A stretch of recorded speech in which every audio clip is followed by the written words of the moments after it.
Hello there. Welcome to the 94th episode of Split Focus, a film and TV podcast. My name is Simon Eady, and alongside me, I have my co-host and the gentleman pirate, Adrian Pinter. How does it go, sir? How does it go? Not too shabby, General Kenobi. How art thou? Doing okay. Is something wrong with your throat? No, you said that I was a pirate, so that was my pirate impersonation. You're the gentleman pirate. I'm a pirate, but still a gentleman. Let me open this door for you. Wow. Mm-hmm. It's a terrible impression. Thanks. But also, maybe one day you'll get that reference. But today, alas, based on your response, I fear you did not. I didn't. It is what it is, Adrian. It is what it is. How was your week, my friend? How was your week? Oh, it was all right, Simon Eady. Not too much going on, man. I made pulled pork the other day. Wow. Just in the slow cooker, nothing crazy, man. I could have done I have like a charcoal grill that can be used as a smoker as well, but I didn't do it in that because I just like got it all prepped, like the pork shoulder prepped and tossed in my slow cooker before work. Came home, baby, I got pulled pork ready for me. You know what I mean? Wow. Yeah. That's incredible. How's your week? I was okay, man. Yeah. You know, it was just okay. Just okay. I'm sorry to hear that. Yep, it is what it is. I hope one of these days you come on this podcast and you go, my week was good. You know? Or like, I'm doing well. Well, at least it wasn't bad. Yeah, at least it wasn't bad. That's true. That's true. Yeah. Yeah. That's a start. I agree. But you know what is bad, Simon? What? I've said it many times, and I'll say it again. Method acting, Simon. I'm not a fan of it. And nor is Mads Mikkelsen. Mikkelsen? Mads Mikkelsen? It's Mads Mikkelsen, yes. Sorry, you going to continue from there, or? Yeah, so Mads Mikkelsen also doesn't like it, which is cool. I like him for saying that. So he recently had an interview with GQ from the United Kingdom, Simon. And on the topic of method acting, he really just said it's bullshit. Preparation you can take into insanity. Like when he was talking about method acting. What if it's a shit film? Morbius. What do you think you achieved? Am I impressed that you didn't drop character? You should have dropped it from the beginning. How do you prepare for a serial killer? ? You going to spend 2 years checking it out? ? He says. Which is funny because, again, we've talked about a bunch about, you know, Jared Leto method acting on the set of Morbius, and how kind of annoyed I was about it. And I don't know, it's nice that more and more actors are kind of coming out and just talking shit about method acting. You know what I mean, man? Because I think I don't think it necessarily works all the time.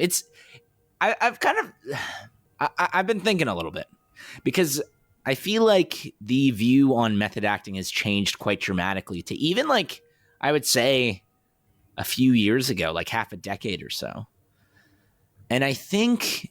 because, you know, you had these amazing actors like Daniel Day-Lewis who would method act all the time. And, you know, he's known as one of the best actors, right? Yeah. But I think in recent years, I think arguably since Suicide Squad with Jared Leto, you know, sending his coworkers condoms and shit, I think he's really at fault for kind of ruining that sort of perception of method acting.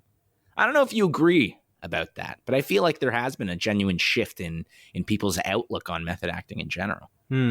Maybe. I don't agree with you. I don't think method acting is bad, as you just stated. You said you don't like method acting. Maybe there is a shift in people's view of it, but Daniel Day-Lewis is arguably maybe the best actor ever. Wow. You know? I don't know. It's one of the greats, you would say. If you're saying like male actor, maybe the greatest actor ever is Meryl Streep in general. But I think she's overrated, honestly. But yeah. Yeah, I'm sure. But Daniel Day-Lewis is truly amazing. In every role he's in, he's completely changed. He's a very much a chameleon actor. But I don't know. I don't recall. Maybe there were at the time, but I don't remember that many people complaining about Daniel Day-Lewis being an asshole as a method actor. Yeah. And that was that sentiment that you brought up before, is that, people don't really play. They don't do method acting if they're not playing an asshole. Yeah. And I don't think that's true. I feel like every Daniel Day-Lewis character was not an asshole, but he method acted in every role. So I don't know. I feel like if you're doing it properly, if you're not super egotistical and you just care about your craft, then your method of acting, whether it be going on set and just like suddenly empathizing and being the character, like a Leonardo DiCaprio type actor, or going on set like Daniel Day-Lewis and just suddenly not suddenly, but over time becoming a character and really going home with that character that you are now in the shoes of. I think that there's a space for both, as long as you are not a dick, because in the end, you are still the person that you are. Like you go home or go to the McDonald's drive-thru or go to a restaurant or go shopping, you're still Daniel Day-Lewis. You're still Jared Leto at the end of the day. So if you're a dick, no one cares if you're playing a character like, well, it's my job. Like, no, it's not. You're in a shopping mall, Jared. Tone it down, bro. So anyways, that's my 2 cents. I think there's a place for everything. And that's kind of what Daniel Espinosa said, although I don't know if I should listen to that guy too much, because he didn't make the greatest movie in Morbius. But he did say that there's a spot, like he's very tolerant of various actors and their methods and their modus operandi or whatever. Yeah, definitely modus operandis. Anyways, that's my 2 cents. Fair enough, Simon. I still don't really like it, and I'm glad more and more actors are coming out being like, this is dumb. But I mean, I guess I do kind of agree with you in some sense. Yeah, like, again, there were no stories coming out about Daniel Day-Lewis. And didn't Benedict Cumberbatch also method act for Power of the Dog? Am I remembering that correctly? Or am I making that up? He sort of did. So there was a thing with so Benedict Cumberbatch's character and Kirsten Dunst's character in Power of the Dog are at odds, and so they both kind of played it off where they didn't see each other offset for the entire, or even on set, like out of character for the entire duration of the filming of the movie, because their characters are at odds. So it didn't make sense in their mind that the actors themselves would see each other. So they were trying to create a bit of a gap, but that's kind of mild if you think about it. Yeah. I don't know if I don't think either of them went into anything else. Like they didn't really, try to go to the extremes of like, living on a ranch or something. Yeah. For the duration of the movie. Oh, actually, you know what? That's not true. It's kind of true that they, like, Benedict Cumberbatch did live on a ranch for a bit. Actually, that happened in Montana, I believe. He lived on a ranch, but he really was just trying to not necessarily get into character, but learn how you would be a ranch hand. Like, how would you learn? How would you live on a ranch, like for real? So I did hear him say that on, I think it was Jimmy Kimmel Live. He was being interviewed by Jimmy Kimmel, and he had mentioned that. But that's cool. But I feel like, again, not really the same. I didn't hear of him, he's kind of a dick in that movie. Like Benedict Cumberbatch's character is not the nicest guy. So I feel like I don't remember anybody complaining about that. Whereas it feels like every single movie that Jared Leto is in, he's complained about in some way or another. He has to use a wheelchair to go to the bathroom on the set of Morbius, Adrian's favorite film, which was a Morbiusly good time. In quite a Morbius. Blade Runner 2049, he pretended to be blind and he needed an assistant to do basic functions. In Suicide Squad, he required psychiatric help. I don't know. He required the HR team to maybe take a bit of a heavier hand. I'm not sure what happened there, but he just he mailed people a bunch of things that seemed very inappropriate for a workplace. Yeah, but I don't know. What did he do for We Crashed? That's my question. I don't know. The Apple TV Plus series about the WeWork situation. That's my question. I'm not too sure. Because that guy's a pretty He's an egotist, that character, apparently. Yeah. So I don't know. But anyways, I think there's a time and a place for these options. But you have to still be appropriate because you're at work. For crying out loud. Mm-hmm. Well, honestly, anyway. Yeah, no, honestly, you're 100% right. Because like, it's just, I've mentioned this many times. If I went to work and I sent one of my coworkers like used condoms, I would be possibly imprisoned. You know what I mean? So it's just the whole thing. Yeah. Did that actually happen though? That's what I think that was a thing. No, I don't know. Maybe it just got blown. I don't know.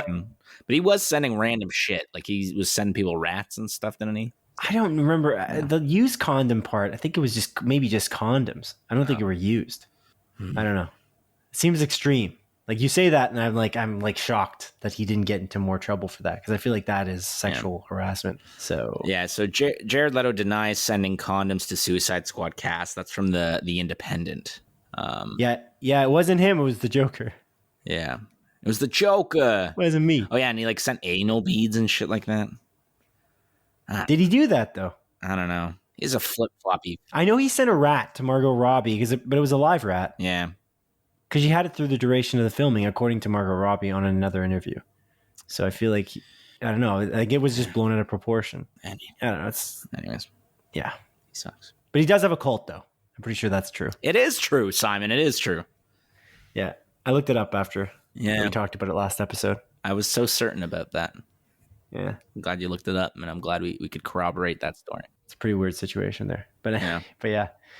You know who doesn't have a cult, Adrian, as far as I know? Who? Pedro Pascal. Oh, thank God he doesn't. Actor Pedro Pascal from the Mandalorian. Yeah. Who's a great actor and is, of course, going to play Joel in the upcoming The Last of Us TV series on HBO. Mm-hmm. Which I know you're very excited about. So you are too, aren't you?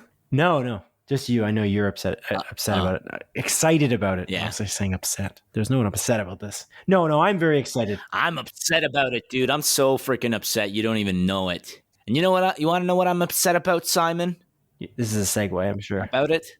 Yeah. Just a really heavy-handed segue. Yeah. It is. Go on. Is that Pedro Pascal most recently had an interview with GQ magazine as well. 2 back-to-back GQ magazine.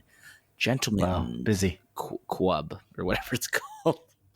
Are you serious? I don't know. What did Cheeky say? That's what you think it stands for? Gentlemen's Quub? Yeah.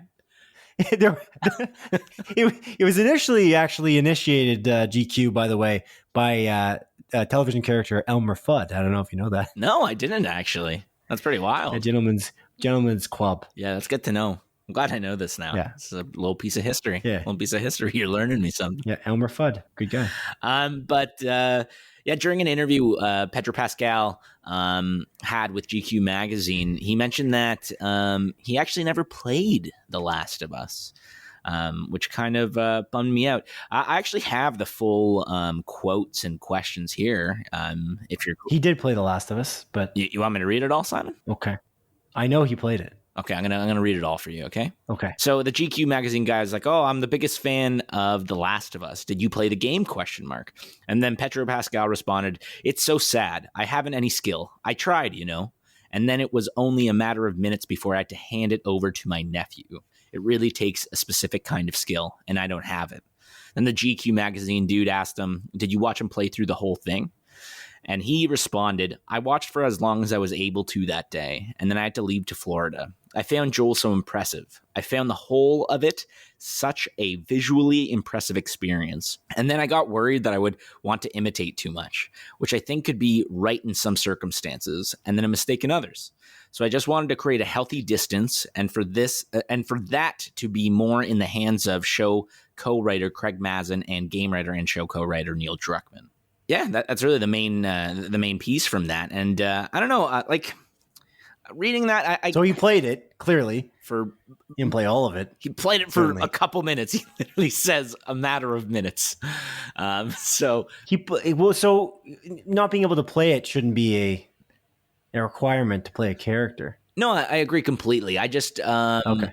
I just find it odd that he didn't watch the whole thing. And I don't know. Initially, I was like, I don't know how I feel about that. I want Joel to feel like Joel. And I think it's an interesting point that Pedro Pascal here is making, that that this show is different from the game. It's obviously inspired by it, but at the end of the day, he wants to follow what Neil Druckmann, funnily enough, the creator of the game, and Craig Mazin wants to direct him in a specific way, and he doesn't want to take too much of Troy Baker's performance, which is, again, I'm at odds with this sort of like thought. Because I want it to be like I don't want Joel to be a very different character in this show, but at the same time, I respect Pedro Pascal's kind of point of view, saying like, hey, I should follow what the director is directing me to do, and ideally, the director Craig Mazin and Neil Druckmann know what they're doing, and they're going to make it faithful enough to the video game itself. So I don't know. What do you think about that, man? I think it's not a big deal. In fact, this is I don't know, something I kind of figured. He's not looking to imitate the character completely, because I feel like that's, I don't know, I feel like a fool's errand. A fool. You find yourself in a spot where you can't completely be that character that exactly already exists in a visual audio medium already. It already exists. So why are we going to recreate the exact same character again? It doesn't make sense. You have to put your own spin on it. It's an adaptation after all. And that's, I think, important. I don't know. I feel like that's not disputed by me. Neil Druckmann's in charge. Craig Mazin's in charge. If they thought it was important for him to play the whole thing or listen or maybe watch the whole thing, and maybe they would have just made him do that. But all he had to do is know his script and know his character and get inside that character empathetically, because that's his job as an actor. Him trying to imitate Troy Baker sounds like a dumb idea to me. So again, it's just to just play the game. If you want to see that same story again, just watch a playthrough on YouTube. No problem. That's not what's going to happen here. And if they do that, I mean, I'm not that interested in this show. So if they're recreating the game like scene for scene, shot for shot, I'll just go play the game again. No problemo. I got a PlayStation queued up. No issue for me.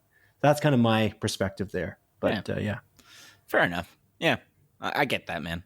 I get that. Again, at the end of the day, like my whole sort of perspective is like, I'm just excited for this story to be brought to the screen so I can like show it to like my parents and stuff, who will literally never watch a YouTube video playthrough of The Last of Us. Well, they could. Why not? They could. I don't think they would ever. Whereas they'd be willing to watch a show. Yeah, I'm going to show them the show. But I still want it to be faithful to the source material. Like, I don't want the story to change too much. I want the relationship between Joel and Ellie to stay very similar. And yeah, that's my sort of point of view. Don't get too, I feel like don't get too attached to it being the same. That would be my advice to you. You kind of have to let go, because I feel like what's going to end up happening is you're going to show it to your parents. You might watch it together and you're like, well, that's not how it is. Well, I don't know. Maybe, but I think like traditionally, I'm pretty okay with like adaptations. Like I mentioned, even like that Netflix Death Note adaptation, which everyone hates. Like I don't really mind that. I don't think it's all that bad. Like it's its own thing. Like I can separate the source material from like the adaptation, but I don't know. The Last of Us just has like such a special place in my heart. I think it's going to be a little bit more difficult for me to do that, but I'll try my best for you, man. I'll try my best.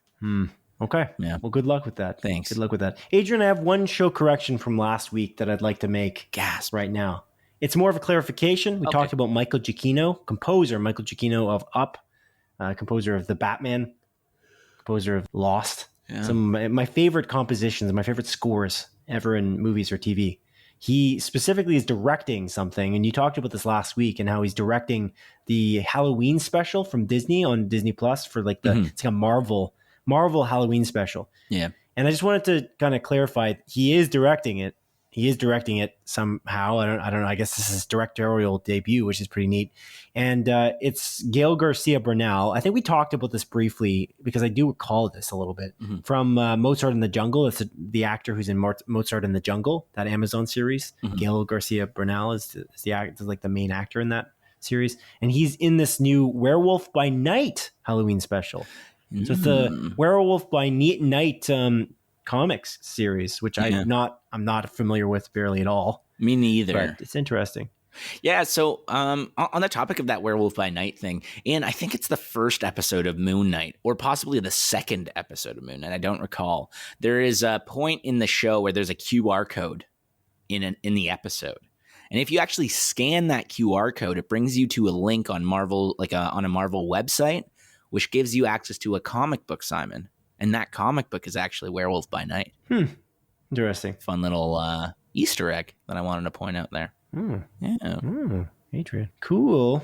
A nice little Easter egg for Easter weekend, Simon. On the topic of Moon Knight in some respect, let's reach into the mailbag for a moment here, shall we? We ask our listeners to write into us with comments, questions, and corrections by way of email to splitfocuspodcast@gmail.com. And longtime listener Kenneth Stadelbauer wrote into us, and he said, Cinemaphiles, a question for the collective you this week. How much sloppy technique will you forgive if the story that is being told is good? I have seen some shows that have dodgy computer graphics that I overlooked because the story being told was interesting. And I've panned blockbusters with cutting edge effects just because the story was lacking, or just a rehash of Fern Gully. Avatar. I personally find CG a poor substitute for makeup. I usually find it flat and lifeless. But I can understand not scheduling 3 to 5 hours per person on makeup, not counting the hours needed to cast life molds and sculpt prosthetic pieces.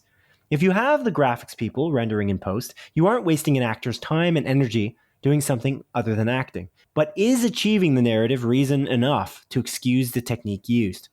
The Fantastic Mr. Fox from 2009 had a modest $40 million budget and told a fun story through obvious stop motion. The movie could have been rendered more smoothly using CGI, but would it have made it a better movie? Alternately, Suicide Squad from 2016 had a $175 million budget, some fantastic makeup and special effects, but was a hot mess of a movie. What are your limits? Or does it have to be a balance? Personally, if Wes Anderson were to direct a puppet show, I would choose that over James Cameron's next $250 million blockbuster, even with its cutting-edge effects, knowing Anderson would tell a better story. The email here, signed Kenneth, with a added bonus quote, as usual, and that quote says, "The older I get, the more I look at movies as a moving miracle. Audiences are harder to please if you're just giving them special effects, but they're easy to please if it's a good story."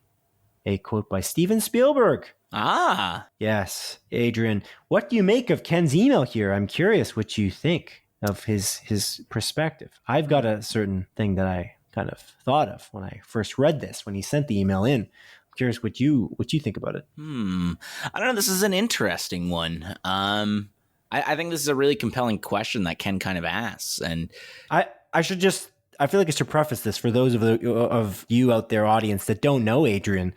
Adrian really hates bad CG in movies, or at least you specifically find all of the mistakes. You find them, you can see them. It breaks your immersion, and it definitely bothers you. Yeah, but you definitely find all of this bad CG before I do, I would say. Yeah.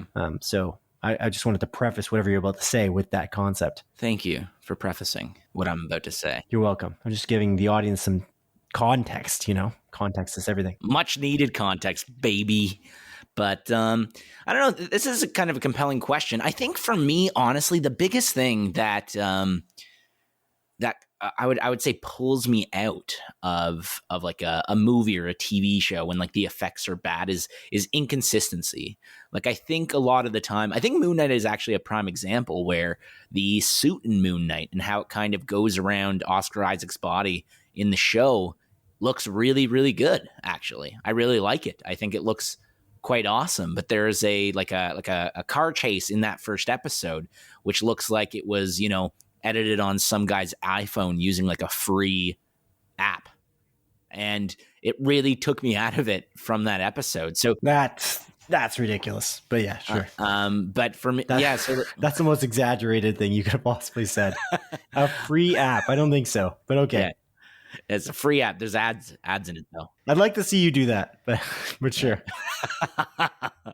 I actually made a video a while back using one of those free apps, and it was literally just a video of my dog just like walking in the backyard, and then there's a car chase. There was a car chase, and it was on a weird country highway.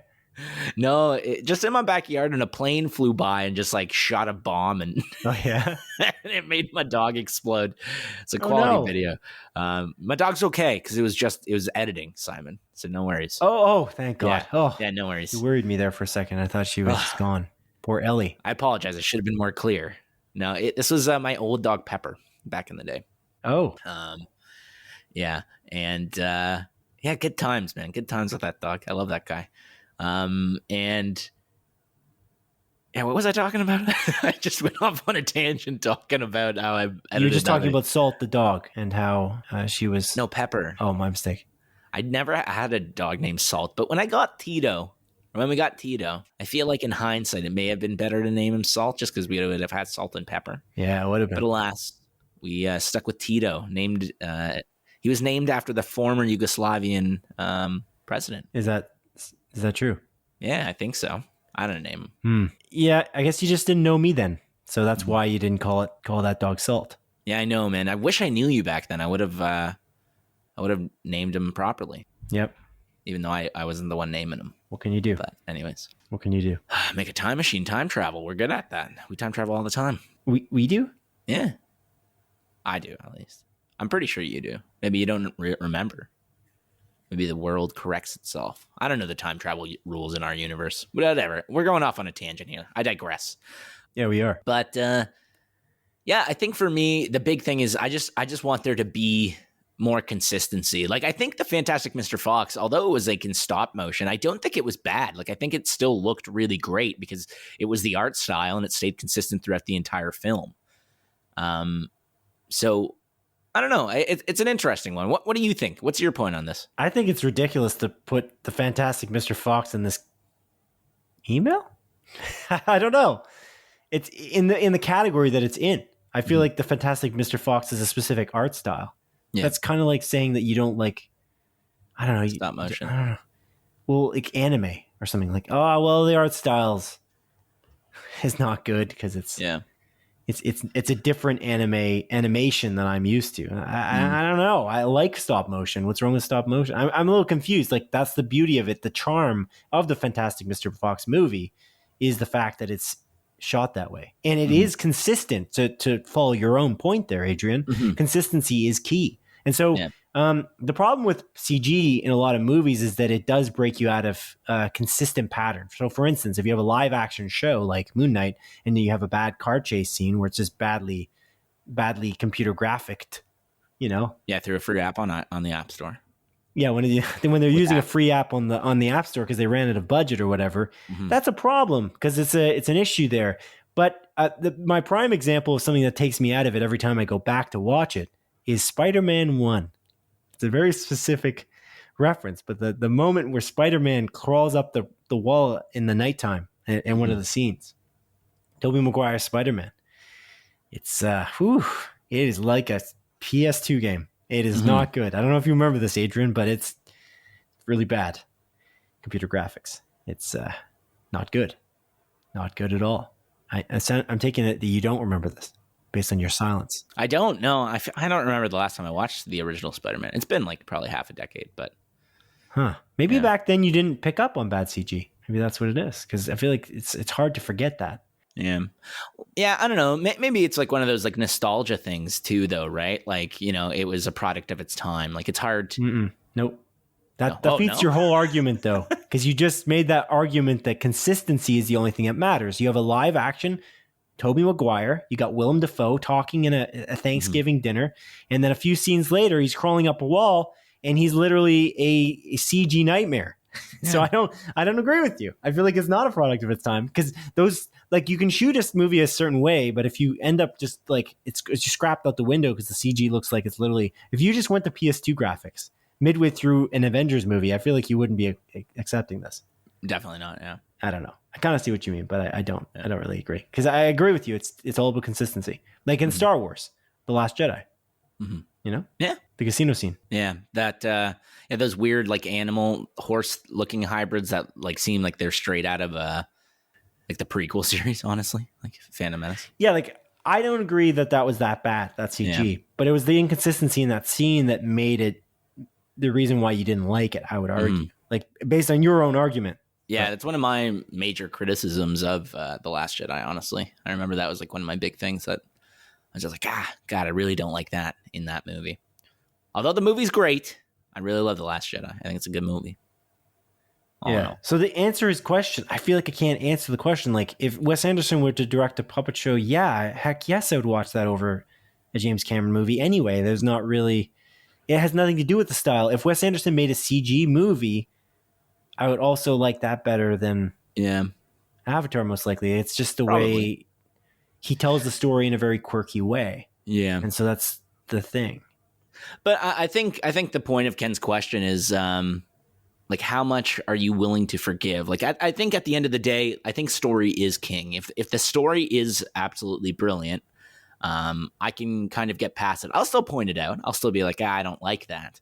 But I don't think bad CG has really ever fully ruined a movie for me. I can't really think of it. If the story that's being told is good enough, I can get past those visual effects. I'll still criticize them. I'll still point them out. But I think at the end of the day, story is king. Acting in those movies is what makes it important. If the delivery is good, if the lines are good, if the story is interesting and compelling, and the CG is a little shitty, I think I can get past that a lot of the time. All in all, so me too. I definitely can. Yeah, I'm kind of surprised to hear this from you, to be honest. But yeah. Well, I mean, like, again, I'm still gonna point it out, and I'm still gonna say it looks like shit. But again, if I like the story enough, I think I can get past it. Cool. Yeah. Okay. Mm-hmm. Yeah. I just want to say, like, I Love Dogs is the same animation style as the Fantastic Mr. Fox. Oh God, yeah, I love that fucking movie. Ken, have you not seen I Love Dogs? It's the same thing. It's not like he was trying to. You love dogs? I don't know. I do love dogs, and it's an isle, like an island of dogs. I love dogs. It's the name of the movie that Wes Anderson made. Mm-hmm. Adrian, that's what I'm saying. I love dogs too. Thanks for derailing my conversation. Mm-hmm. Anytime, man. Anytime. Okay. Great. Thanks. But thank you very much, Ken, for writing in. I always appreciate your insight, your questions you ask us. Although I'm still confused why you think Morbius is better than Days of Future Past. You didn't really answer that. You should message me. Just message me directly. I'm very curious. I want to know the explanation behind it. I love you. So I talked to Ken in person. He doesn't like those X-Men movies. Any of them? He doesn't like them. I don't think he doesn't like X-Men 2 and onward. What? He likes the Wolverine movies. The James Mangold. The Wolverine and Logan? Sorry, his name is James, right? Am I crazy? I just blanked on his name. James Mangold. It's James Mangold, yeah. Yeah, Ford versus Ferrari, the Wolverine, and Logan. Etc. I didn't know that about Ken, that he didn't like the X-Men movies.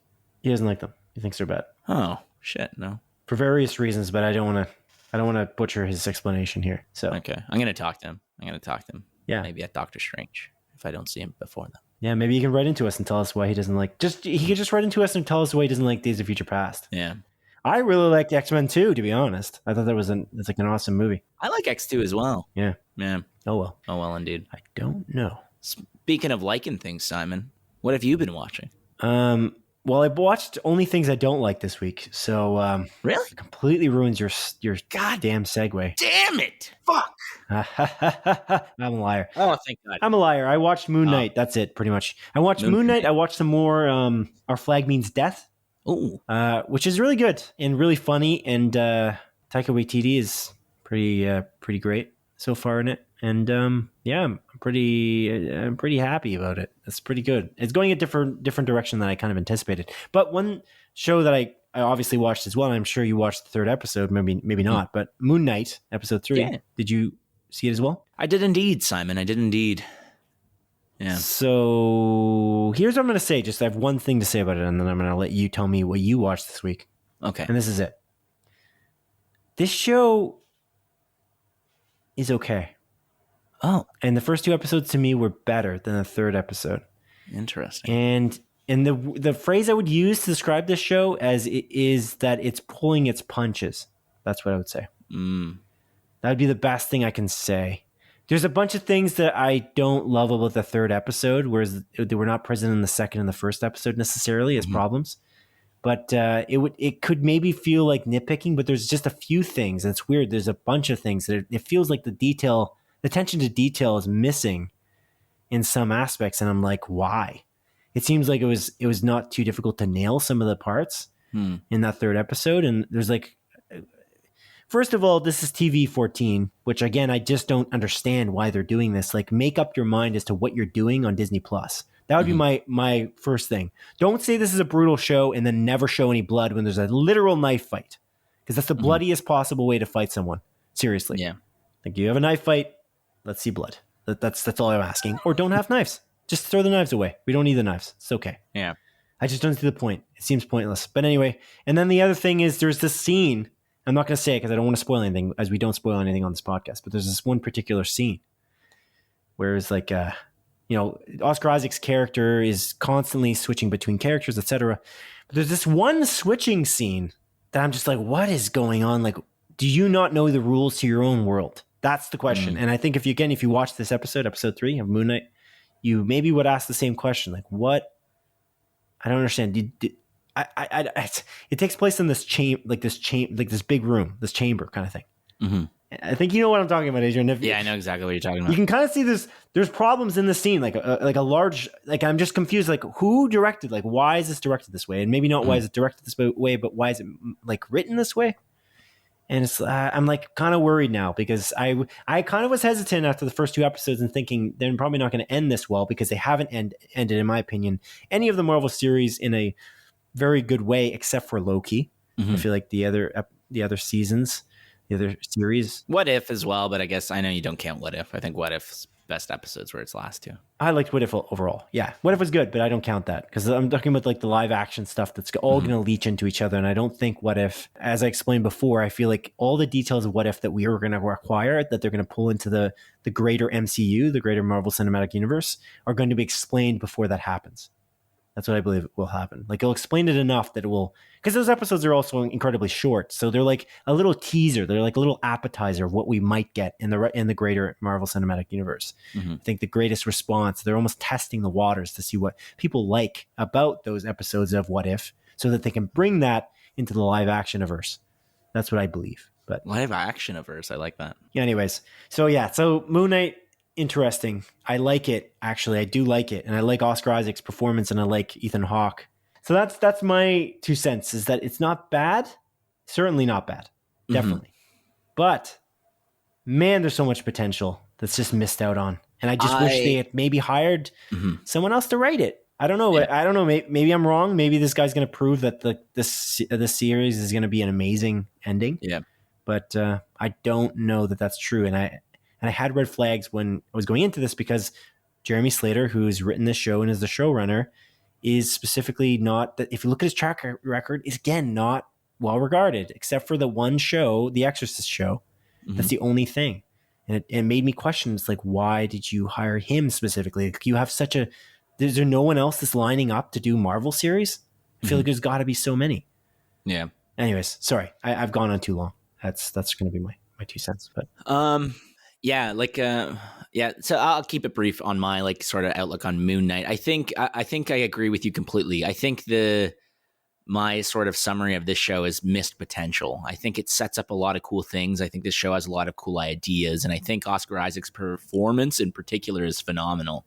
But every time I finish watching an episode, I just want it to be better, and I want them to explore these specific ideas that they're introducing more. And by the end of the 3rd episode, the one thing that is, I think, glaringly obvious, and I don't know if you'll agree with me, is that 6 episodes does not seem like it's going to be enough for this show. No. For everything that it's setting up. I don't believe 6 episodes is going to lead to a satisfying conclusion. And in my personal opinion, this is probably my least favorite live action Marvel show so far, which is... Whoa. Yeah, I disagree with that, but okay. Yeah, unfortunate. But I hope to be proven wrong. I hope they stick the landing. I'm not confident they will. And again, I'm also just kind of comparing the way I felt to the other live action shows as I was watching it week to week, not really thinking about the ending. Because again, I don't like the ending of pretty much any of the shows except for Loki, like you said. Hawkeye, again, in particular, I've soured on more and more after we've had those conversations about it, and we had that closer look on it, where the ending again soured me. But as a whole, and how I felt watching those episodes, like even, like leading up to the ending, I definitely found myself having a more enjoyable time. And with Moon Knight, it's lacking something, and I can't really put my finger on it. And I think you are right. I think the writing is just not perfect, and I feel like it's not following its own rules that it's set. And I know exactly what you're talking about in that scene that you're bringing up. And yeah, again, I'm excited to talk about this with you in more detail once we inevitably do a closer look once it finishes in the next like 3 and a bit weeks. There's something about it that I really want to love this show, but I just don't. I still like the first 2 episodes a lot. I just feel like the third episode, they kind of painted themselves in, not in the corner, but almost like they got confused by their own rules. Mm-hmm. And that's kind of where I was like confused about it. And that's why, again, I've been saying this from the beginning, but I don't think all the Marvel shows, they don't end well, but they do a good job keeping you engaged throughout the series. Mm-hmm. But I do like the first 2 episodes, and I'm curious what you don't like. I guess it's the same thing, but I don't know what else you could do better. I just feel like it's teasing, and that might be what you're feeling like, because you're worried about this idea of the week to week problem. So maybe that's what it is for you. Is like you're not getting enough of the story. It's not giving you enough. Like you're not getting. I think honestly, if I were to say what your actual issue is, if I'm gonna guess, I think you're in the same boat as I am. Is that you're anticipating that this is not going to end well and this is going to be a waste of your time before it's even happened. That's kind of what I'm thinking, because in my opinion, the first 2 episodes are quite good. The third episode had a bunch of things in it that was like, what is happening? Like I mentioned the knife fight. I mentioned that one scene that I'm not going to go into specifics on. And I'm like, and now I'm kind of seeing the seams, and now I'm really worried about how it's going to end, because I feel like it's just going to string us along. And then the ending is going to be like, oh, yep, that's exactly what I thought it was going to be. Yeah. That's kind of what I think maybe is happening to you too. Because I'm kind of curious, like the first 2 episodes are pretty great. Like it's just, there's way more mystery that they're creating than there is answers, which is okay for me, because I'm used to shows like Lost and The Leftovers and Severance that really string you along, but they do plan on answering the questions. Like they plan on paying off. And I just don't think that this will pay off, only because they have not paid off in the other series so far, except for Loki. Is that what's happening for you? I'm curious, because like the first 2 episodes, what was your reasoning again? You didn't like them?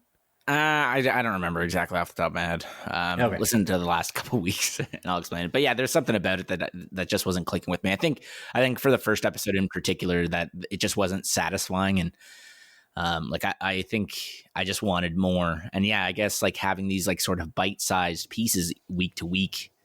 Maybe you're right. Maybe I'm just subconsciously just like preemptively not liking the series because I'm worried that I won't have a satisfying conclusion, and every episode that I've been watching hasn't satisfied me enough.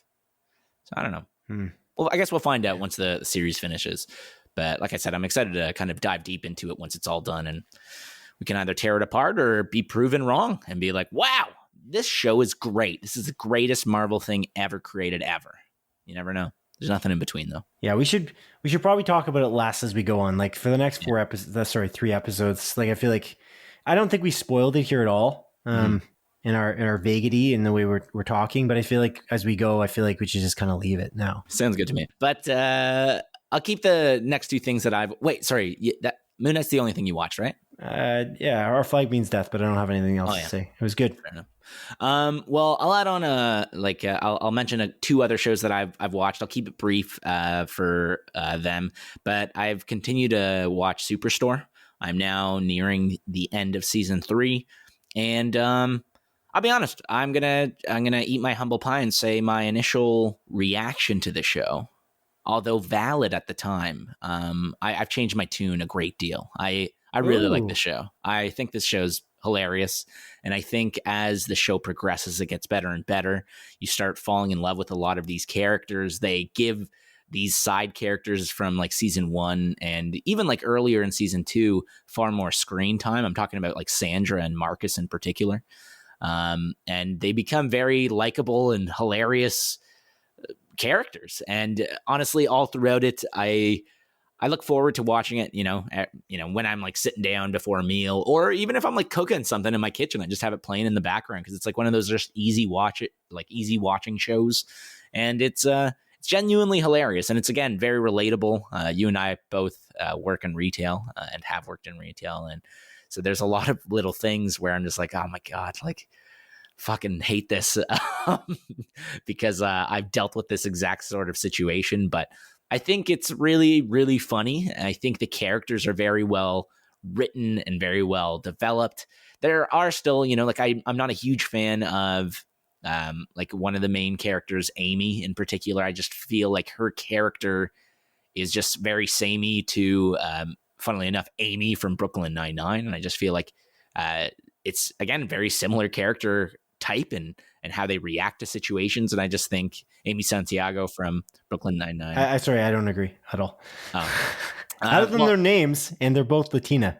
That's it. I wasn't even referring to that. I just find like the way they react to certain situations and kind of like their perfectionist element. Their are they? I don't know. I find it, and like Keener. Is Amy from Superstore a perfectionist? I don't know that's true. I don't know. I find the similarities. She's the only one who's competent.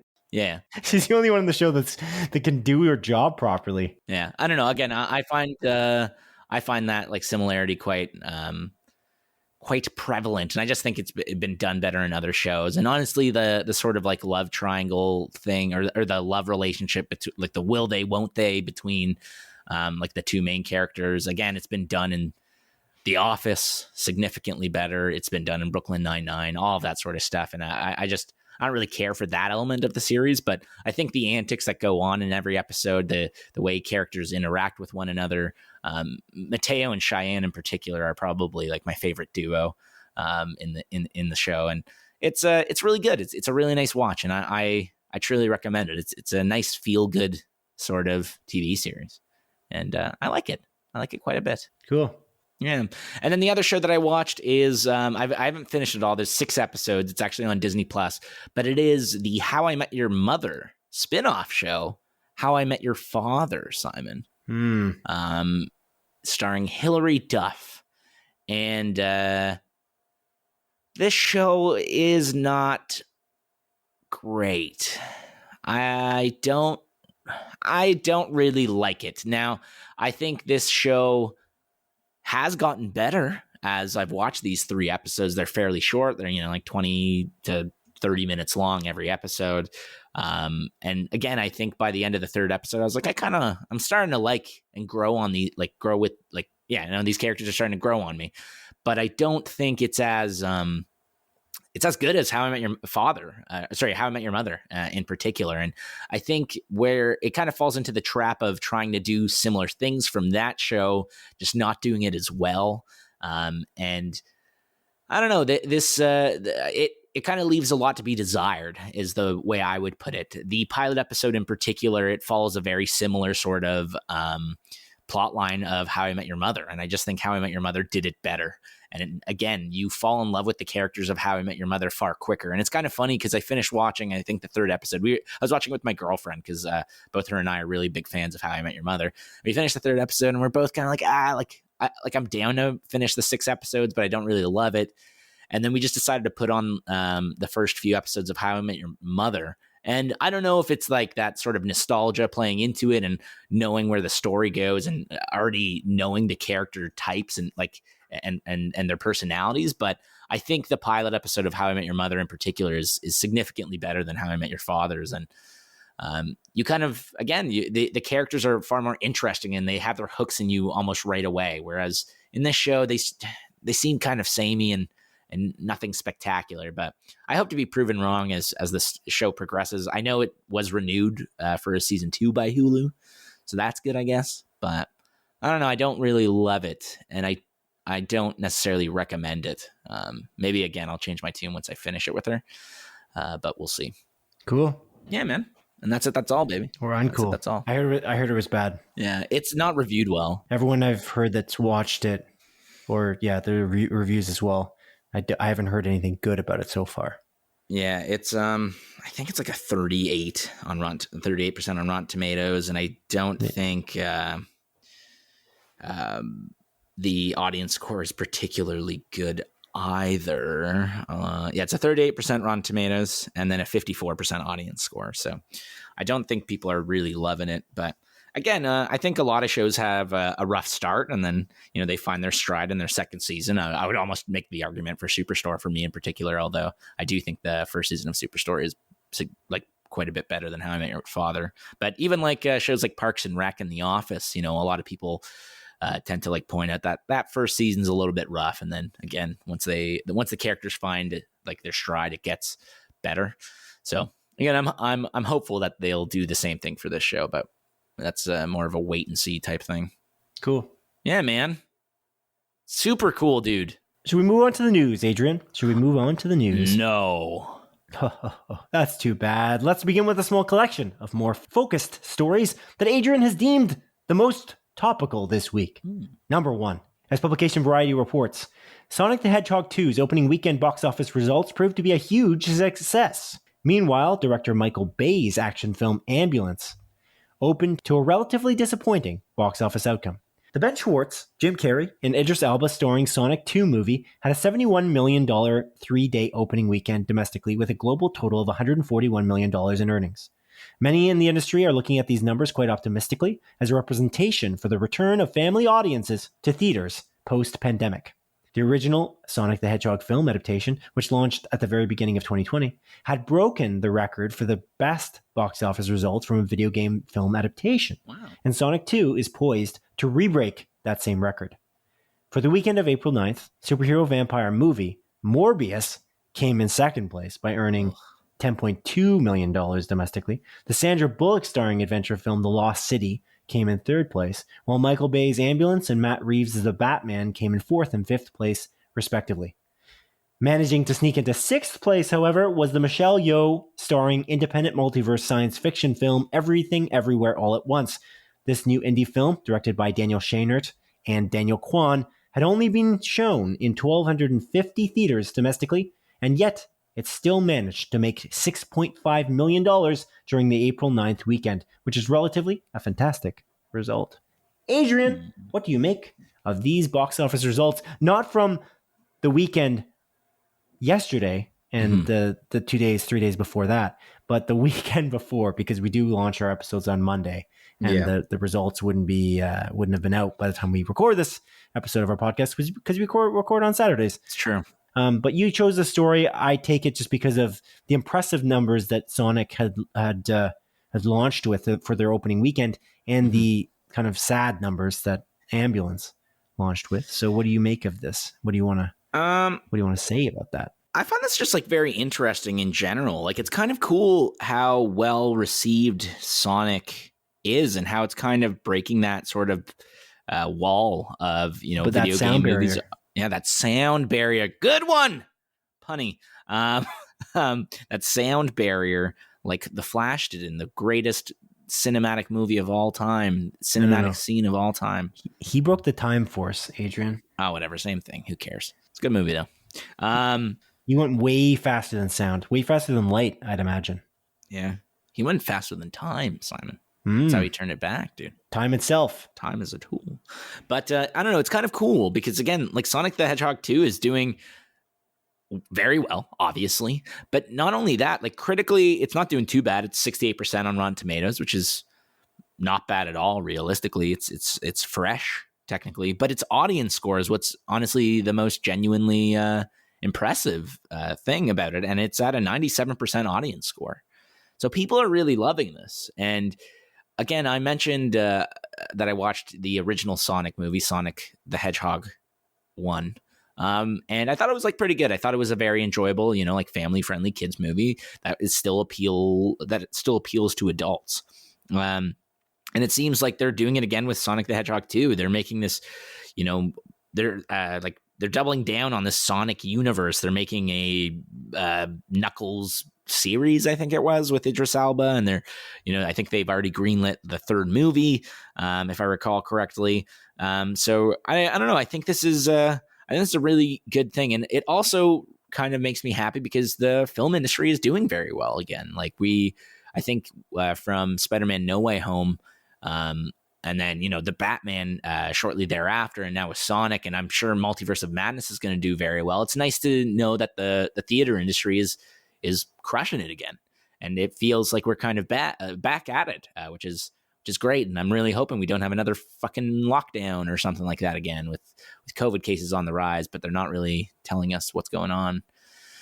It's the whole fucking rigmarole. But I think that's really great. I'm annoyed that Morbius came in second place because I feel like this just enables Sony to keep on making shit fucking Morbius movies. But alas, we were a part of that. So I guess we're kind of, we didn't do the second weekend, right? When did Morbius come out? I don't even remember. Doesn't matter. It came out the week before. Yeah. But regardless, we also didn't help Michael Bay very much, did we? No. Ambulance kind of appealed to me. Most Michael Bay films do not. It looked like a pretty fun time, like a nonstop, or like I don't know, like a what's another good movie What's another good movie that's just really a fun time? That's just an action film. But I feel like John Wick. John Wick. I think that's just a good movie though overall. 2, 3. John Wick 3. What? They're all the same. John Wick 3 is like nonstop action. I feel like that one was just like literally just like 2 hours of just fucking him killing people. That was a good time. So was John Wick 2. Yeah, it's true. It's true. So wait, are you equating John Wick movies to Michael Bay movies? No. Well, I guess I guess technically in terms of just like this nonstop action movie aspect. I don't agree because I don't like Michael Bay movies that much.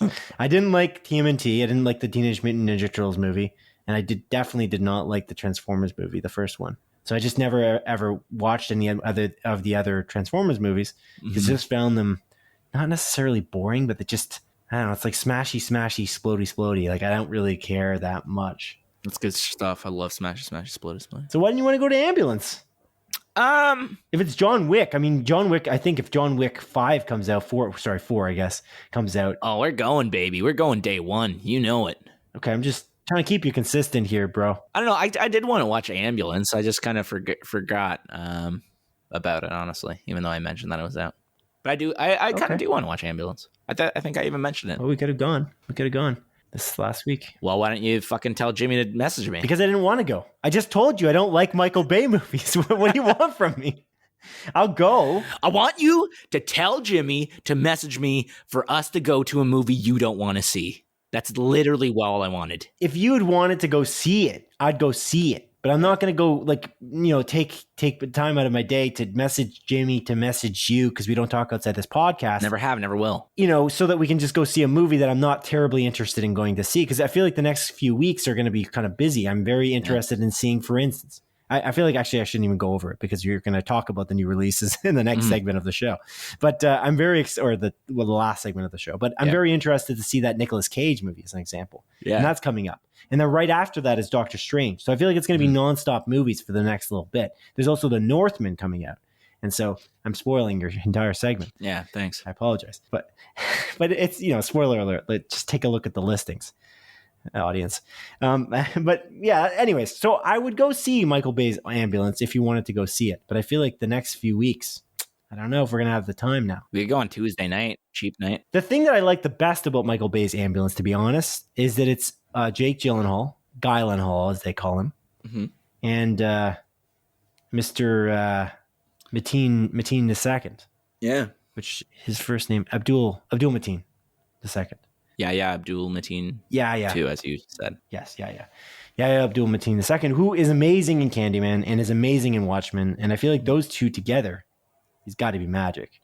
Yeah, like that's probably the reason to go see that movie. It's probably the reason why it's Michael Bay's best rated movie. Yeah, it is his best rated movie. Yeah. And I'm not saying Michael Bay movies are bad in general. I'm not terribly interested in them because I feel like the substance is not there enough for me to love them, if that makes sense. But this one may be different, but I waited for your call and I did not get it. So this is what I'll end this news story on. The sentiment I'll end this news story on is Everything Everywhere All at Once. Watch it. Deserves way more viewership. Mm-hmm. If you have the chance to see any of the movies that are in this listing, Everything Everywhere All at Once is the one to go see. Yeah. As long as you are not a child. No, even if you are a child, you should go watch it. No, it's rated R, so don't do that. I'm not. It is. I'm not suggesting that. They can go see Sonic too, but those children. But Everything Everywhere All at Once is one of the best movies I've seen in a long time, and I recommend it. greatly. Me too, Simon. Me too. More than many movies that I've ever seen. So more than Morbius? Are you telling me you liked it more than Morbius, Simon? More than Morbius. More than Bius? Morbius than Morbius. Wow, we're really working on our bits live here. It was a Morbiusly good time. It's just morbing around more than BS. Yeah. Yeah, it's terrible. No, it's not working. And you continued No anyway. Morbius. Oh my God. Or Snorbius. Yeah, this is what people are thinking about this podcast right now. Have you tried being more interesting? It's not my fault. You just keep going on with your stupid Morbius puns, even though there's no way to do what you're trying to do appropriately. No Gorbius. And make it funny. What are you doing? Number 2. Because there was no gore in the movie. Shh. Story number 2. According to Variety, the new Warner Brothers Discovery media conglomerate is... See, it's rude to shh. It's rude. I'm trying to keep you on track. You're out of control. Am I out of control by reading the story that I prepared? I'm out of control like Morbius in the hit movie Morbius. Yeah, so rude, man. It's unbelievable. Number 2. According to Variety, the new Warner Brothers Discovery media conglomerate is looking to reinvent their DC entertainment division. The concern, expressed by new CEO David Zaslav, is that the DC films and TV series universes lack the cohesion that Disney has put together with the incredibly well-connected Marvel Cinematic Universe. The DC division's brand and marketing strategies also appear to lack any sort of consistency so far, with Zaslav looking to specifically change this. They also seek to capitalize on recently forgotten tentpole characters like Superman, while leveraging the storyline potential of DC's massive library of more obscure characters, similarly to how they previously capitalized on Harley Quinn in previous films, or even anti-hero character Peacemaker in director James Gunn's HBO Max Peacemaker TV series starring John Cena. Rumors are swirling that Zaslav is specifically looking to hire a very business-oriented Kevin Feige-like executive to focus on nurturing the DC cinematic universe into a money-printing machine. Kevin Feige, of course, is a much-praised executive producer over at Disney Marvel who had a massive hand in building the impressive Marvel Cinematic Universe that we all know and love today.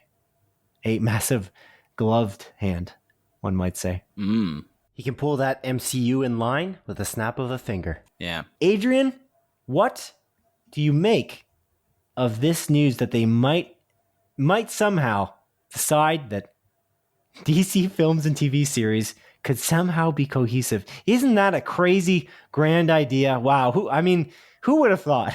Who would have thunk it? This is actually absolutely fucking nuts, man, because I don't think anyone's ever thought of it since Zaslav showed up. And I think this guy's a fucking genius, man. How do you not think of something like this? This is brilliant. My God. Wait, how do you not think about... You're getting your own sarcasm and mixed up. You realized you just did that, right?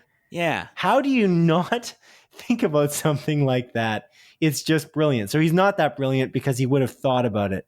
Because if he, he'd just be stupid if he didn't. I just confused myself. Yeah. Mm-hmm. Okay, cool. My head hurts. How do you not think about this? Ever since I'm just going to point this out. Ever since this episode, you talked about inconsistency in CG. You've been terribly inconsistent in your own opinions. I'm just going to say that for this episode. Well, have you noticed? Have you noticed this? Maybe. Yeah. Or I haven't. I don't know. Even to the point where you said it's rude to shush someone and then shushed me while I was reading a story that I prepared.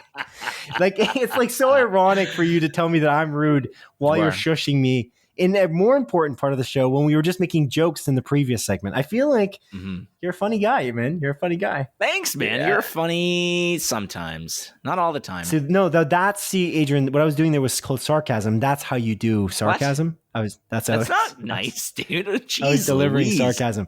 No, you're a funny guy. You're generally okay. But well, you're generally fine at best. Great. Adrian, what do you make of this? I think this is I just don't understand how they haven't thought of this prior to this moment.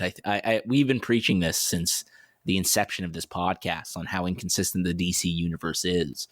and that they should definitely hire a Kevin Feige-like executive to focus on nurturing the DC cinematic universe into a money printing machine. We said those exact words on this podcast before, Simon.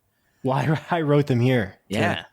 Just exactly so that we could, capture that sentiment that you've been saying for years now. Yeah, years to come and years that came already, Yes. And I'm just kind of shocked that it took this long for someone at the top to be like, yeah, we should probably do this. Now, I don't know, maybe I'm wrong about this, but I like this obviously as an idea. I think this is definitely the right direction to go, but I'm curious how they're going to do it. Like, are they going to just do a hard reboot and just be like, you know what, fuck it. Like, everything is being rebooted. Let's do it. Because I feel like almost right now they're starting to find their stride with, presumably, like bringing in, not presumably, with bringing in Michael Keaton and having like the Flash movie with him, and then also that Batgirl movie with him, and Peacemaker being really great, and Peacemaker having a second season and all of that sort of stuff. That's all technically in universe. So I'm curious how they're going to do this properly and in a way that won't kind of just like stop what's going on. I'm curious what the best course of action is. And my worry as well is like, what if they're just like, oh, we got to reboot this. And we can only have one Batman, and they either force Bat Reeves into like a larger universe, or they're just like, actually, we're not doing that trilogy anymore because we want to remake it or do like a larger universe and only have one version of each of these characters. It's an interesting like sort of thought. What do you think, man, about that aspect? So it's actually kind of funny. So that's the thing that came to my mind first for some reason. Immediately when I read this article, I think you sent it to me by proxy. You sent it to Jimmy, our video audio technician, and he sent it to me because we don't talk outside this podcast. But when you sent me the article, my first instinct was, does this mean that Bat Reeves' Bat Reeves-averse won't end up being fulfilled? Are they just going to scrap it? It wouldn't make any sense though, because my brain went, no, money. It's a money printing machine, obviously, to have Matt Reeves' Batman, because like as its own trilogy, because of the fact that obviously that movie did very well. Mm-hmm. But then I thought, well, does that mean they're going to try and pull him into their greater universe? Which honestly, I don't think that Batman, I don't think it can survive in a universe with Superman. I think it's stupid to have a Superman or a Green Lantern or a Flash in the universe that Robert Pattinson's The Batman exists. I think that just doesn't make sense. Mm-hmm. It's so grounded in reality in the way that it is, especially in like, there's certain scenes in which he's just seen as this vulnerable human being.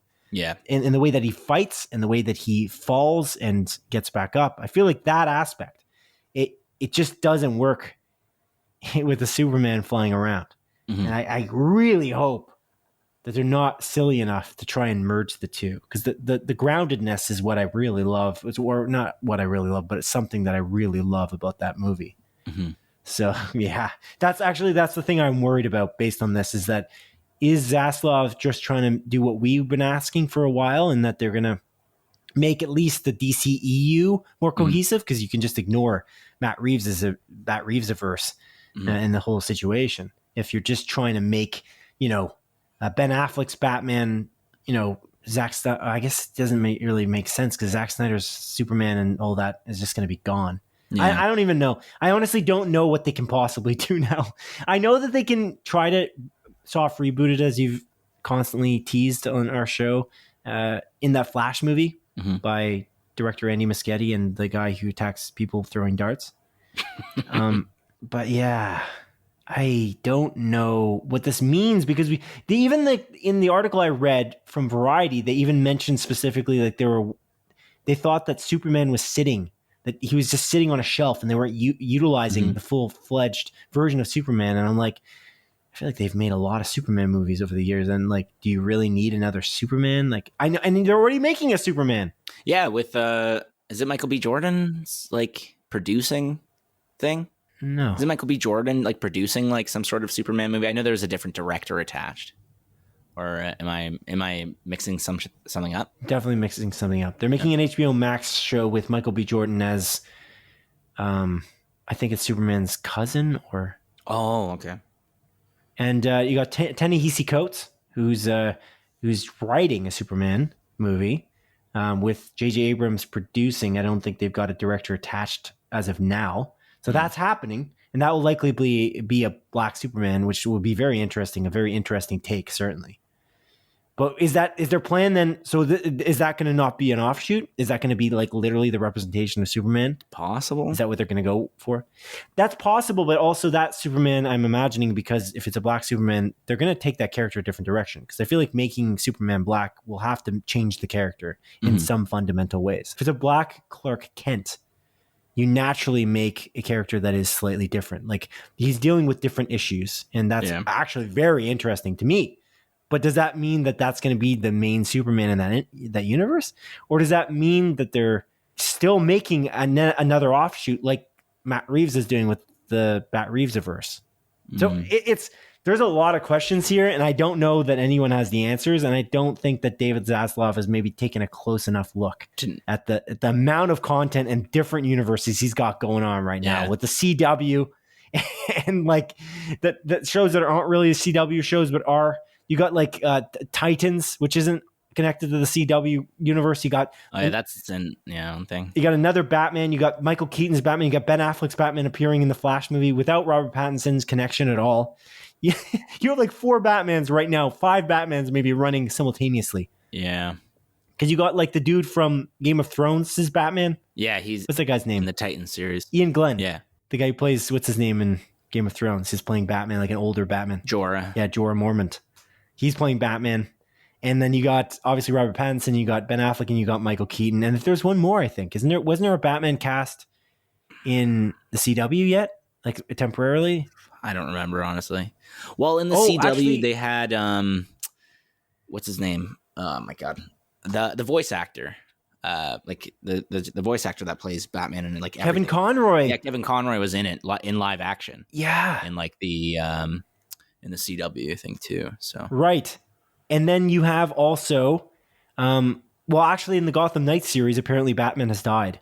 That's what they're saying as the premise for the show. God. I forgot about that too. That's the CW show that's happening. This is ridiculous. Yeah, it's a little bit too much. Like how are you going to rein this in? How? Good luck. Unless you scrap certain things or you start to bring things into the other universes that just will not make sense. They can slowly do it, but it would be like a 10-year plan, I feel like. Yeah. Or like maybe a 5-year plan at the least.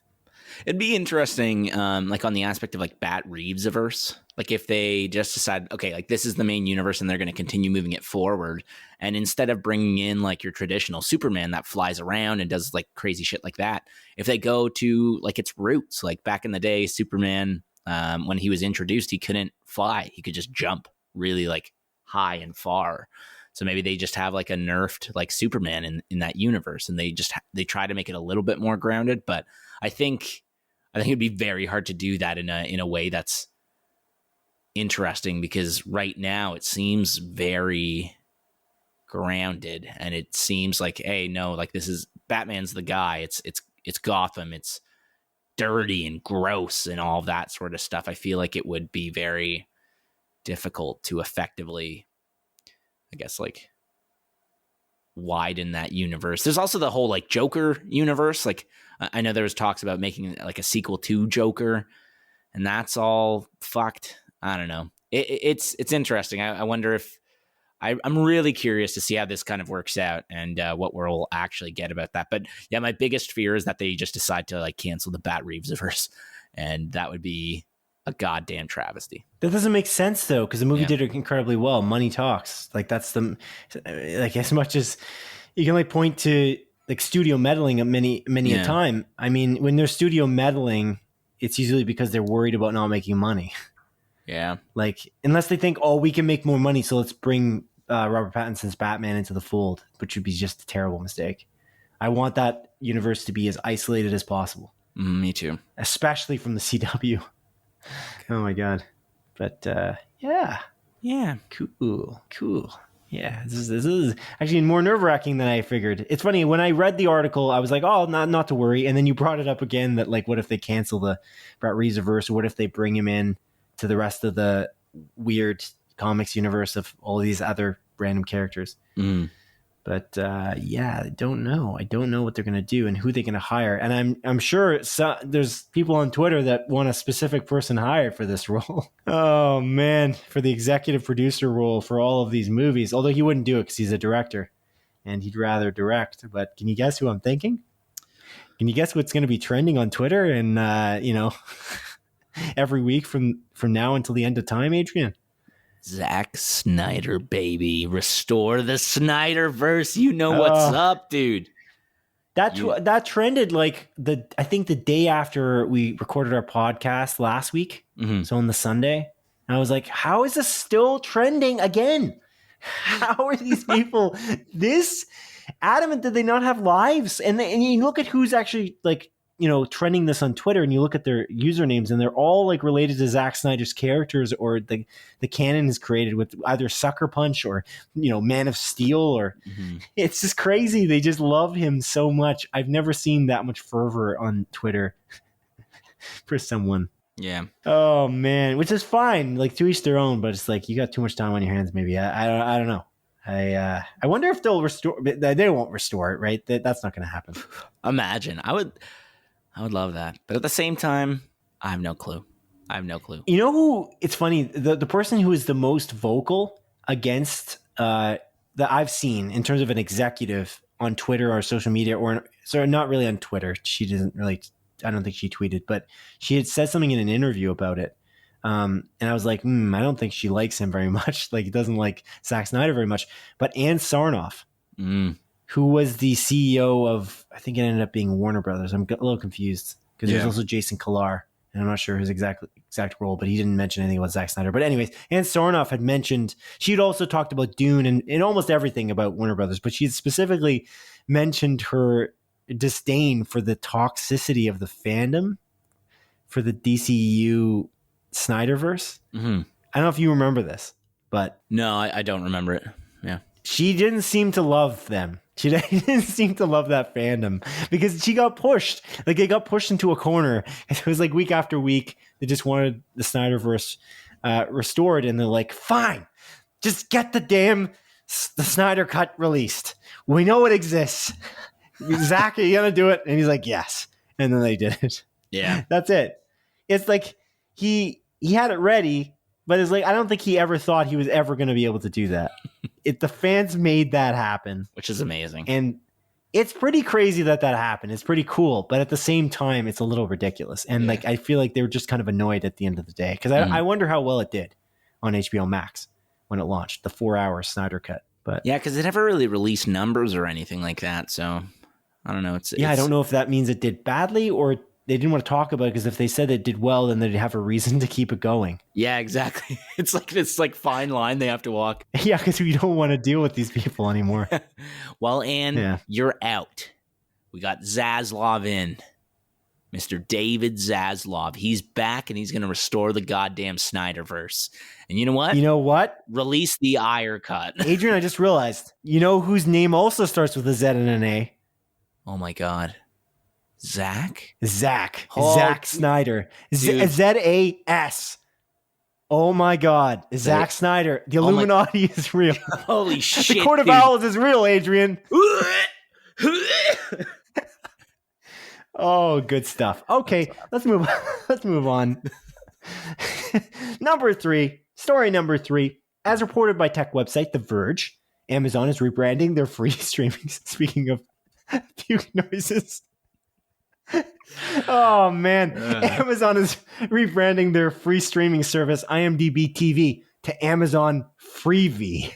I love that name. Amazon Freevee offers free TV and film content supported by advertisements spliced into the feed.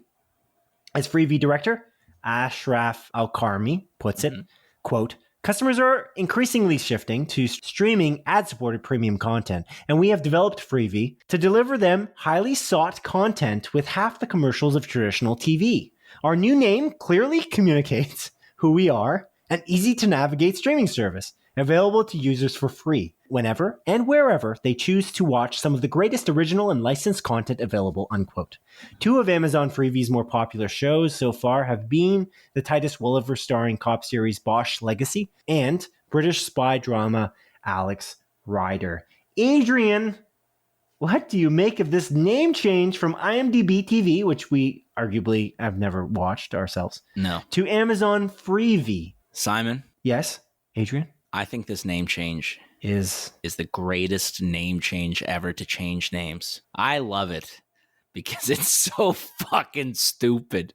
I really love it. It's a play on words. It's TV, but instead of the T, they say free because the content's free, baby. And I think this is a brilliant name.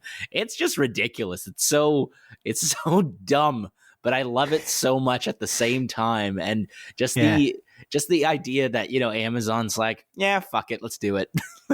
It is just so amazing to me. It's almost as miraculous as the Snyder Cut being made, I would argue. This name is as miraculous. I don't know about that. Some guy thought, you know what's a good idea? Let's call it Freevee. Okay. Come on. So stick with me, man. We have TVs, right? Yeah. What if the thing that you're watching on the TV was free? So you call it Freevee. It's like everyone in the boardroom just starts. Yes. Yes. That is the Jim, greatest name. Jim, you genius. Yeah. That guy's a quadrillionaire at this point. Just for the name change alone. All that advertisements. Yeah. Jeffrey Bezos stood up and he cheered. He's like, yes, Jimothy, you genius, you fucking brilliant man. You know what? I'm going to give you $1 billion today. Everyone in the boardroom starts crying because they just never been in the presence of such greatness, such genius. This is the greatest name since Quibi. Yes. Quibi's dead. Quibi walked so Freevee could run, baby. Quick bites. Quick bites. What's quick bites? Oh, good times. Good stuff. Anyways, that's it. That's all I got. We can move on.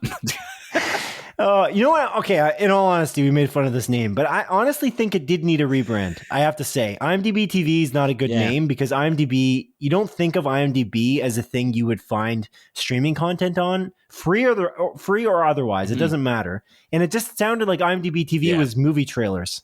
That's what I just figured every time I even heard the name. Yeah. Even though I knew that they had streaming content, I didn't even clue that in. It didn't matter because it just felt like it made no sense. Yeah. So I do actually appreciate that they changed the name. I just think it's a little silly, the name. But it's a fine name. It's fine. It's pretty funny. But anyways. So I'm glad that they changed it because I feel like they will get a lot more traction because they changed it. But they should have just took Quibi because I feel like it was available. Yeah. But and now people will know that the stuff on this service, Simon, stay with me. It's free. Yeah, no, I think that is a given. They're going to know that. They'll understand that. Yeah, for sure. Good stuff. But in all honesty, I'm a supporter of any streaming service, putting more content out there for, viewers that maybe can't afford like a monthly subscription, someone maybe living paycheck to paycheck or just is a little bit more frugal with their money. It doesn't hurt to have these additional free ad supported streaming services. And it's pretty cool because not only are they doing a rebrand, but they're also upping their productions. I think something along the lines, if I read correctly, it's 70% increase in original programming. So they're also doing a couple of cool things with it. There's also 70% more letters in their name. Well, that's true. Oh my God. Holy shit. The Illuminati is real. Whoa. The Court of Owls exists. Oh my God. It is. Holy shit. Relax. It's okay. We got to get through this episode. We got lots to go still. Got lots to get through. Yeah, I just puked so much. I puked twice in a row. No. Any mention of the keep your fluids. Illuminati just makes me keep your fluids. Yeah. Let me drink. Keep your fluids, baby. But yeah, that's really it. This is a good timing, though. Good timing because YouTube just announced that they were launching so many free movies and TV shows to YouTube. So it's actually interesting. Yeah, which we talked about a couple weeks ago. I see the shift to this free streaming happening a little bit more. But anyway, now let's move on, Adrian. Let's move on. Now on to the montage, a sequence of our show in which I briefly present some of the week's smaller news stories as Adrian delivers a brisk verdict. Number 1, as followed by publication The Hollywood Reporter. Anchorman actor Will Ferrell has been cast alongside Margot Robbie and Ryan Gosling in the Barbie movie directed by Lady Bird director Greta Gerwig. I am genuinely excited for this movie. Genuinely. Number 2, as reported by Variety, Captain Marvel actor Brie Larson has just been cast in director Justin Lin's Fast and Furious 10. She'll be fast-tenning her seatbelts. Seatbelt. Just a single seatbelt. I don't know why she'd be using multiple seatbelts as she's sitting in a vehicle. Wonder if she's going to drive. I wonder who she's related to in the movie. I haven't watched a Fast and Furious movie since the third one, Tokyo Drift. Number 3, as reported by Canadian tech website Mobile Syrup, director Matt Reeves' The Batman will officially launch on streaming service HBO Max in the United States and on streaming service Crave in Canada for April 18th, 2022. Oh, baby, I can't wait to watch this movie in all of its compressed Crave streaming glory, dude. Number 4, as website Collider reports, creator Larry David has announced that a 12th season of comedy series Curb Your Enthusiasm is officially confirmed to be in development. Wow! 12 seasons. That's a lot of seasons, man. Number 5, according to Variety, Back to the Future star Christopher Lloyd and She's All That star Rachel Lee Cook have each been cast in the newly announced family adventure film centered around pop-up costume retailer Spirit Halloween for some reason. Yeah. That's a weird one. I feel like this should have just been like a show. And it's just about people that work at a Spirit Halloween every year. And every season's just a new Halloween year, just dealing with weirdos. But that's just episodes of Superstore, I guess. I don't know, it's a weird one. I don't get it. This is an odd choice, but okay. Number 6, according to Variety, Adam Project actor Walker Scobell has been cast as 12-year-old demigod Percy Jackson in the Percy Jackson and the Olympians TV series coming to streaming service Disney+. Oh, okay. Good for this Walker Scobell fella. I have no attachment to Percy Jackson at all. Number 7, according to Deadline, the writer-director of the film Only, Takashi Dosher, has been hired on to write the Ghost of Tsushima film adaptation for Sony's PlayStation Studios.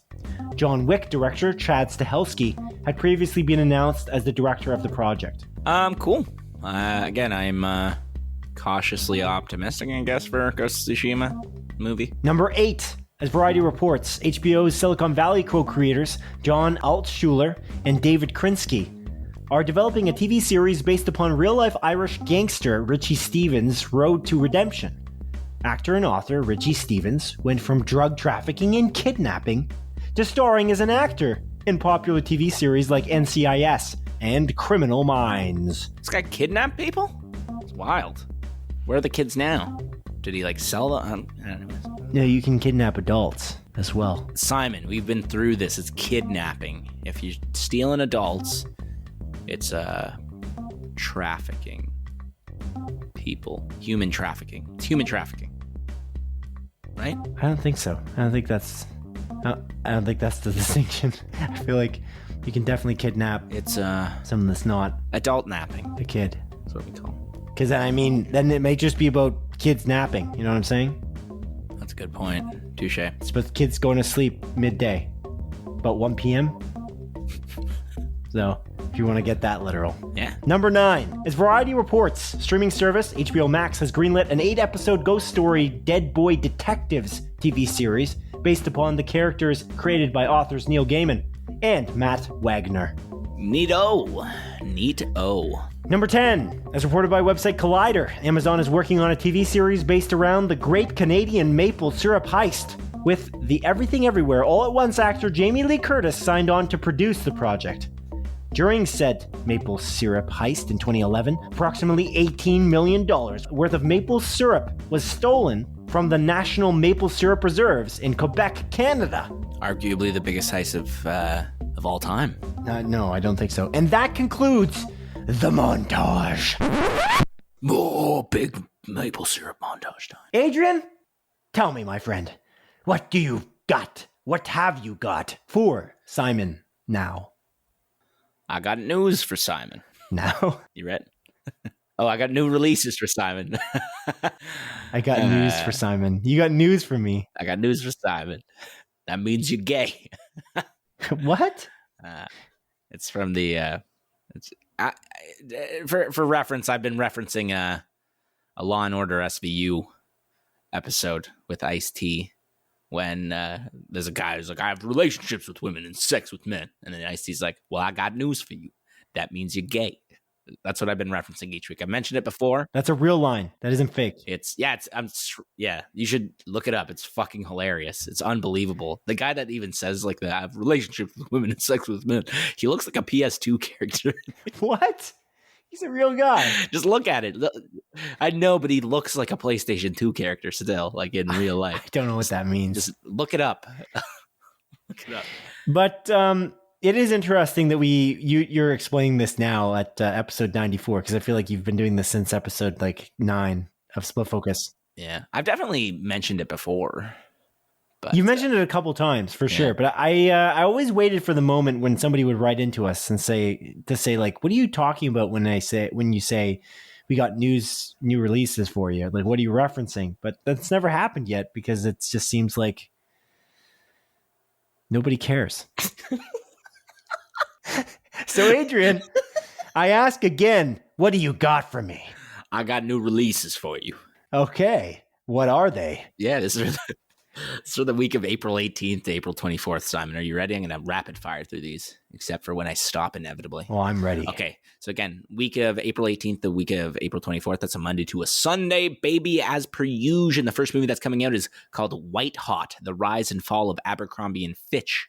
It's a Netflix original documentary about the clothing business, Abercrombie and Fitch. Okay. Yeah. You ever buy anything at Abercrombie and Fitch? No. Yeah. Is that still a clothing brand? It says The Rise and Fall. Or did they... I feel like that's still a thing. Maybe not. I remember... you ever watch the show 16 on Teletoon? No. Oh, I have not. It's a really good show, but they reference Abercrombie and Fitch quite often. It's like these dudes that work in front... Anyways, I'm pretty sure it still exists. It didn't fall. Maybe it fell in terms of overall market share. But yeah. Clothing market share. If that's a thing. It's possible. Not as big as it used to be. Perhaps. Yeah. Anyways, the next movie that's coming out is a movie called The Godfather Buck. And it's confirmed by Movie Insider in the Apple TV app. This is a video on demand movie. Did I say that these movies are coming out on Tuesday, April 19th? I don't know, man. If I didn't, they're coming out on Tuesday, April 19th. Anyways, The Godfather Buck is confirmed by Movie Insider in the Apple TV app. This is a video on demand movie about two brothers that go on a hunting trip in the woods, only to be met by their stepbrother. This begins a chain of events that reveal family secrets and lies. Uh-oh. Spaghetti? Oh. Speaking of spaghetti, Simon, the next movie coming out on Wednesday, April 20th. It's called The Turning Point, and it's a Netflix original Italian crime drama. Oh my God. Yeah. You're a ridiculous person. Yeah, I am. I made lasagna this past week, actually. I don't know if I mentioned that. I know I made pulled pork. You didn't. But I also made lasagna. I'm not sure it was important to mention, but yes, you didn't mention it. That's true. It was a really good lasagna, honestly. Arguably one of my best. If not my best lasagna. Okay. Patience, man. You got to cook that sauce. You cook the sauce for hours. I cooked the sauce for, it's like 4 hours. I was cooking down that tomato sauce. Wow. Getting those flavors to marry. Let me tell you, baby. Are you offering me lasagna? No, it's been eaten. But I'll make you lasagna one day. Oh, yeah, I doubt that. It's like you offering me I got you those fucking butter tarts, didn't I? I got you those butter tarts. Look, man. Those butter tarts, I had to, struggle. Cry. To get those. I was joking around. I poked fun at you publicly on the podcast, and then suddenly you brought me butter tarts. I feel like I almost feel bad that I poked fun at you, because I feel like I just forced you into a corner. I mean, you don't owe me butter tarts, but you're doing it again now. No, I'm just saying. You're doing it again. You just kept offering me butter tarts. I'll get you fucking butter tarts, man. Unprovoked. God. And then you never gave me them. It's like, why? It's like telling me, like, I don't know, you're going to give me $100 and say, oh, I'm 100% going to give you $100. I got to give you $100 for that, whatever, that thing you did for me. And we're like, okay, you don't have to worry about it. And you're like, I insist, take the butter tarts. And then you just never give them to me. We were talking about $100. It's the equivalent. The $100 worth of butter tarts that I am supposed to get you, of course. And then you got me ones with raisins. That was the only ones there were. Oh my God. Yes. I'm joking. I'm grateful. I appreciated it. I'll get you those goddamn pecan butter tarts.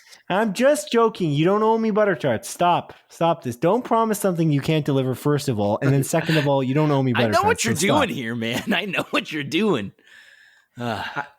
Look, I'll take the lasagna. I don't have any lasagna. I got to make lasagna again. Well, that's it. Don't make me lasagna. That's a lot of effort. Really good lasagna, though. In other words, you don't owe me shit. So just keep the podcast going here. We're Did you accept the invitation for my YouTube Premium Family Plan yet? Oh, Jesus Christ. No, I did not. Because the invitation ends like tomorrow. So I'm going to have to resend it to you. Just fucking accept it. I've been mooching off your Disney Plus. I got to tell you weekly because I can't. Because we don't talk outside this podcast. Just accept it, okay? I guess you're going to have to tell me next week because I need another week to think about it. So continue the movies that are coming out this week. God damn it. What are the movies? What are the damn movies that are coming out this week, Adrian? Come on. So the rest of the movies are all coming out on Friday, April 22nd, Simon. The first one is a movie called Polar Bear. It's confirmed by Movie Insider in the trailer, and this is coming to Disney Plus. It's a documentary about a polar bear teaching her cubs how to survive in the Arctic. Wow. Yeah. Next up is a movie called The Biggest Little Farm, The Return. It's confirmed by Movie Insider in the trailer. And this is another Disney Plus documentary about a family trying to turn 200 acres of land to a natural haven for animals. Wow, ×2. Yeah. Wow.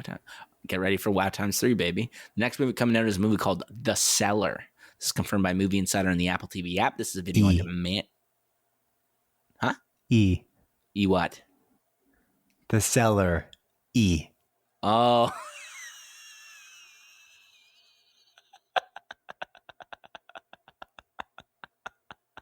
Stop fake laughing and move on. Let's go. Anyway. You're wasting my damn time. Come on. This is covered by Movie Insider in the Apple TV app. It's a video on demand movie about after her daughter vanishes. Yes. In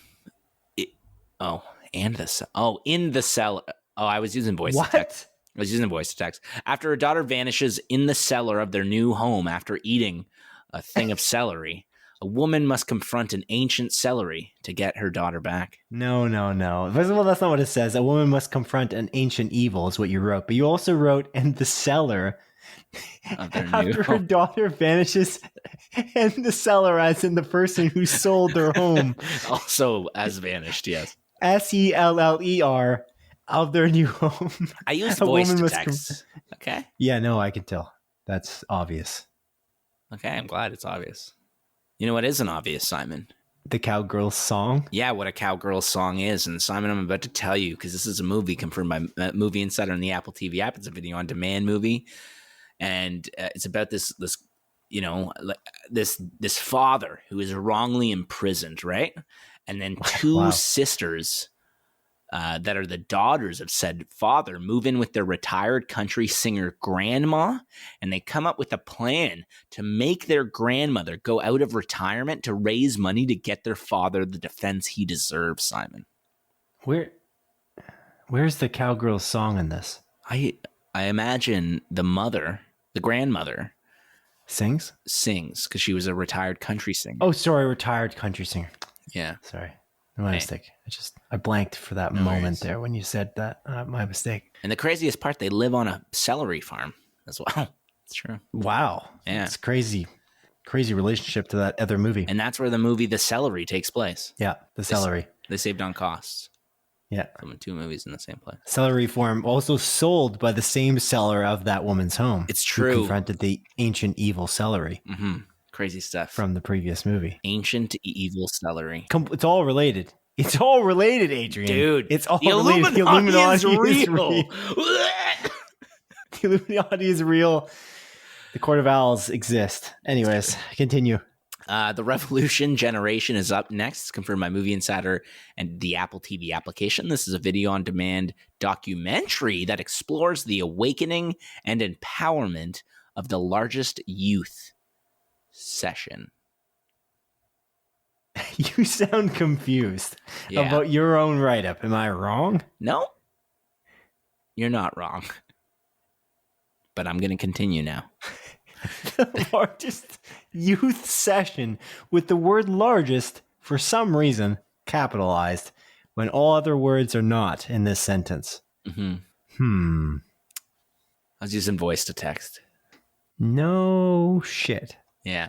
Anyways, the next 3 movies are coming out to theaters, Simon. And the first one is a movie called The Bad Guys, Simon. This is confirmed by Cineplex. It's coming to theaters, like I mentioned. And it's a DreamWorks animated adventure about anthropomorphic animals that commit crime, but they suck at it. Yes. It stars Sam Rockwell, I believe. Yeah. And Simon. Yep. Me? This movie's being reviewed incredibly well. It's a 91% on Rotten Tomatoes. Whoa. Yeah. Wow. It has Sam Rockwell. It has Zazie Beetz. Oh. It has Awkwafina. Oh. It has Mark Maron. Oh. It has Craig Robinson. Ooh. It has Anthony Ramos. Oh. I imagine there's other people in this movie as well. Yeah. Yeah, like Richard Ayoade is also in it. Oh, the dude from It Crowd. Yeah, the IT crowd. The It Crowd. Anyway, next movie? The Unbearable Weight of Massive Talent. Yes. Is what I feel every single day, every time we record this podcast. I'm like, God damn it. I am so talented, and the weight of this talent is pushing me down, dude. Yeah. You just can't. That's what I say. Bring yourself above water? Ground. Sure.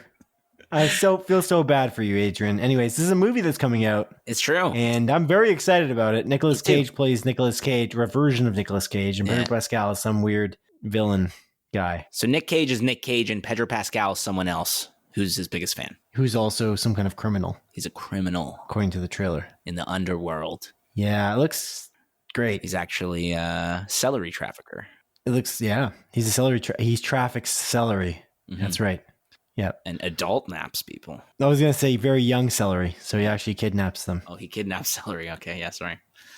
Yeah. It looks really good. I'm excited about this. Do you want to watch this movie on Thursday night or Friday night? Because I also want to watch The Northman, which is the next movie coming out. It's confirmed by Cineplex in theaters. This one looks sick. I ideally want to watch both these movies this week. We could set up a Thursday-Friday situation. That's what I'm thinking. I work until 8, though, so we'd have to go at the 9 p.m. shows.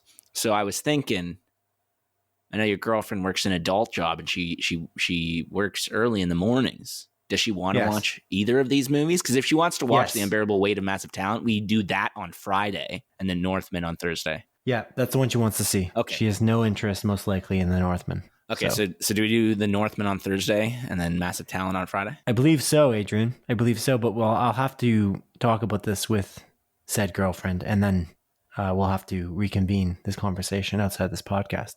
No. We don't talk outside this podcast. Never have, never will. You got to talk. I meant by proxy, obviously. You think me a fool? Yeah, actually, I do. Oh, that explains a lot. Okay. All right, Adrian. That's it, right? Is that it for the episodes? Sorry, the episodes. The episodes. Movies that are coming out this week? It is, Simon. That's it for the episodes. You've insulted me to no end, and I'm ending this now. This is over. It's game over, man. Game over. It ends with 94, so close to 100. Yeah. We're going to end this podcast right now. This is the last episode. Just sorry to break it to you, audience. I knew you were looking forward to episode 95, but alas, Adrian blew it. And 95 is going to be the best. Yeah, it's going to be the best episode ever. But because of Adrian, it's not going to come true.